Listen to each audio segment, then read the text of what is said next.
Assalamualaikum warahmatullahi wabarakatuh. Halo semuanya, perkenalkan nama saya Kiara Salsabila Agustin, saya dari kelas 10-6. Di video kali ini saya akan sedikit memaparkan atau menjelaskan materi geografi, yaitu adalah materi hidrosfer. Adapun poin-poin di dalam materi hidrosfer yang saya akan sampaikan itu adalah yang pertama, siklus air, yang kedua, perairan darat yang berisikan air tanah, sungai, danau, dan rawa, yang ketiga ada perairan laut, dan yang terakhir itu ada batas laut teritorial, landas kontinen, dan zona ekonomi eksklusif. Berikut pemaparannya. Sebelum masuk ke poin pertama, pengertian hidrosfer itu adalah lapisan air yang berada di bumi, dan ilmu pengetahuan yang mempelajari tentang air yang ada di bumi itu adalah hidrologi. Poin yang pertama itu ada siklus air. Siklus air itu terbagi menjadi 3, yaitu siklus air pendek, siklus air sedang, dan siklus air panjang. Adapun tahapan-tahapan dalam siklus air itu yang pertama ada evaporasi, yaitu proses penguapan air oleh panas sinar matahari. Yang kedua ada transpirasi, yaitu proses penguapan air dari tumbuhan melalui stomata. Yang ketiga ada evapotranspirasi atau gabungan dari proses evaporasi dan transpirasi. Yang keempat ada kondensasi atau proses perubahan wujud uap air menjadi awan. Selanjutnya ada adveksi, yaitu adalah proses perpindahan awan secara horizontal. Selanjutnya ada presipitasi, yaitu uap air berubah menjadi hujan atau terjadinya hujan. Ya, selanjutnya ada runoff atau mengalirnya air di permukaan tanah. Lalu yang terakhir ada infiltrasi atau proses perembasan air ke dalam tanah atau penyerapan air ke dalam tanah. Poin kedua adalah perairan daratan. Jadi perairan daratan itu adalah perairan yang ada di wilayah daratan. Perairan daratan ini dibedakan menjadi air tanah dan air permukaan.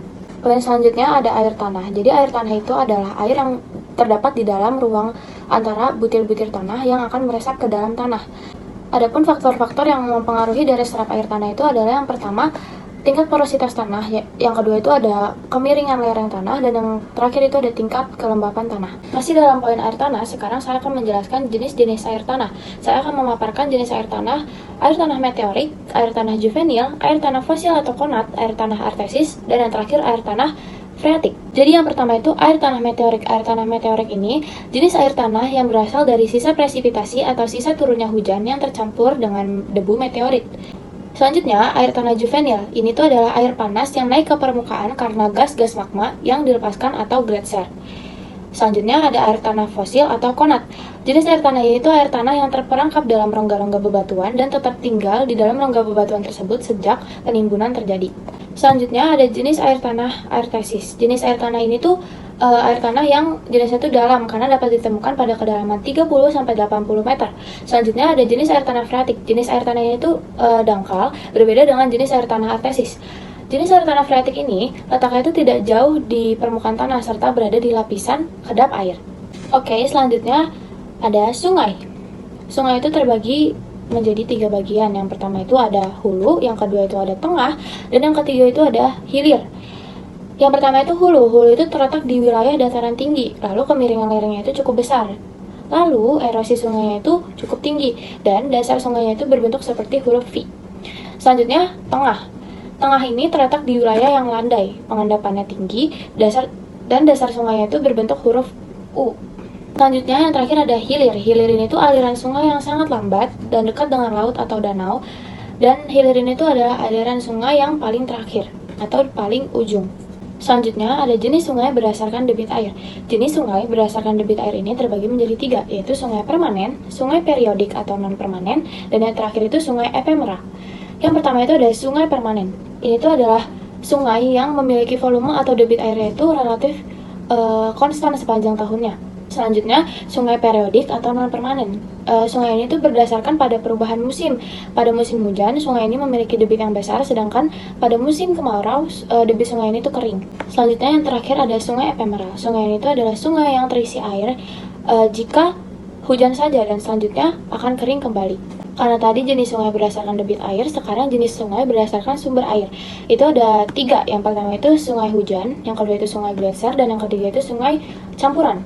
Yang pertama itu sungai hujan. Sungai ini yang sumber airnya itu berasal dari resapan hujan atau sisaan air hujan. Yang kedua itu sungai gletser. Sungai yang sumber airnya itu berasal dari es atau salju yang telah mencair. Yang ketiga itu ada sungai campuran. Itu adalah sungai gletser yang mendapat tambahan dari air hujan. Selanjutnya ada danau. Danau itu adalah aliran air yang berasal dari curah hujan, sungai, mata air, dan air tanah. dalam cekungan yang berukurannya atau bentuknya itu variasi, dan juga aliran itu cenderung luas atau besar. Selanjutnya ada jenis danau berdasarkan jenis air itu ada terbagi menjadi dua, yaitu ada danau air tawar dan danau air asin.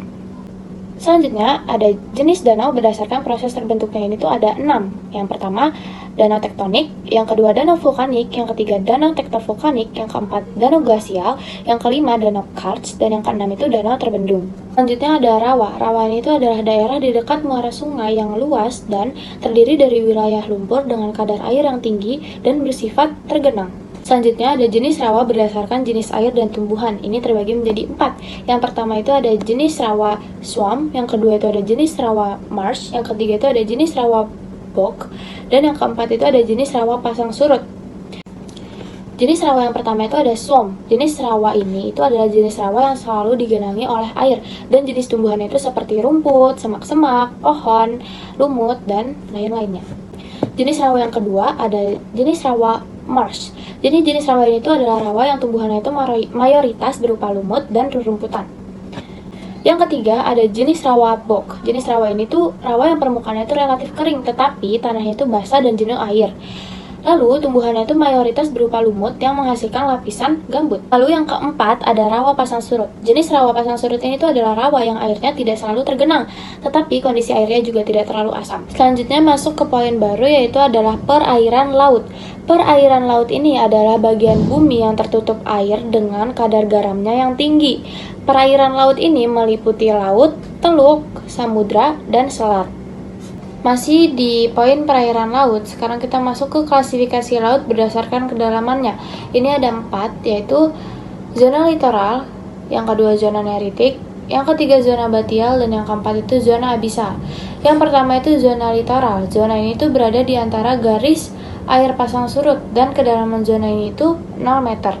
Yang kedua itu zona neritik, di mana di zona ini tuh sinar matahari tuh masih bisa menembus ke dalam dasar laut, dan juga di zona ini tuh masih terdapat atau masih banyak tumbuhan dan hewan laut. Selanjutnya ada zona batial. Zona ini memiliki kedalaman 200 sampai 2.500 meter di bawah permukaan laut. Zona ini juga memiliki lereng yang curam. Dan di zona ini tuh tidak ada tanaman atau hewan yang terlihat, karena di zona ini sinar matahari itu sudah tidak terlihat atau sudah tidak bisa menembus ke dasar laut lagi. Selanjutnya yang terakhir atau yang keempat itu adalah zona abisal. Di zona ini sudah tidak ada cahaya matahari, jadi di zona ini itu selalu gelap, dan di zona ini itu hanya terdapat hewan predator, detritivor, dan hewan pengurai saja. Selanjutnya kita masuk ke klasifikasi laut berdasarkan letaknya terhadap benua. Ini terbagi menjadi 3. Yang pertama itu laut tepi, yang kedua laut pertengahan, dan yang ketiga itu laut pedalaman.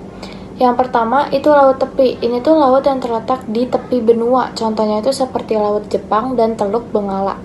Yang kedua itu ada laut pertengahan. Laut ini tuh terletak di antara dua benua. Contohnya seperti laut pertengahan antara Australia dan Asia. Yang ketiga atau yang terakhir itu ada laut pedalaman. Ini tuh danau asin yang sangat luas sehingga menyerupai laut. Contohnya seperti laut hitam dan laut Kaspia. Itu adalah poin materi terakhir dari video ini, yaitu adalah batas laut teritorial, landasan kontinen, dan ZEE atau zona ekonomi eksklusif. Yang pertama itu batas laut teritorial. Batas laut teritorial ini tuh atau teritorial sea ini tuh adalah garis batas laut di perairan sepanjang 12 mil yang ditarik dari garis dasar laut.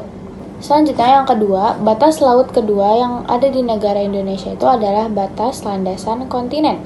Jadi penentuan batas landasan kontinen ini itu diatur dalam Konvensi Hukum Laut pada tahun 1982 pada pasal 78 hingga 85. Yang ketiga atau yang terakhir itu adalah zona ekonomi eksklusif atau ZEE. Ini itu adalah batas negara yang ditarik 200 mil dari asal garis dasar laut lepas atau laut bebas saat air laut surut. ZEE juga menjadi suatu zona di mana negara berdaulat untuk memanfaatkan sumber daya alamnya tersendiri. Oke, sekian pemaparan singkat dari saya. Kurang lebihnya mohon maaf apabila saya ada salah kata dalam menjelaskan atau saya ada hal-hal yang kurang dalam saya menjelaskan. Saya mohon maaf. Kurang lebihnya mohon maaf. Wassalamualaikum warahmatullahi wabarakatuh. Dadah semuanya.